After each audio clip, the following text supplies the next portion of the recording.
মাইকী মানুহে নোৱাৰা কাম একো নাথাকে। এয়া চব মই আজি খাচী কৰিবলৈ আহিলোঁ।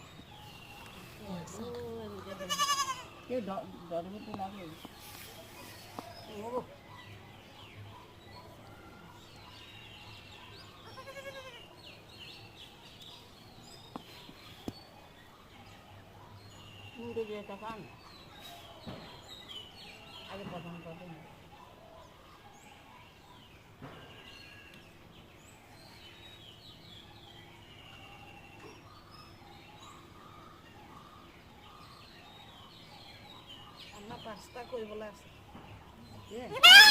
নিজৰ ঘৰতে।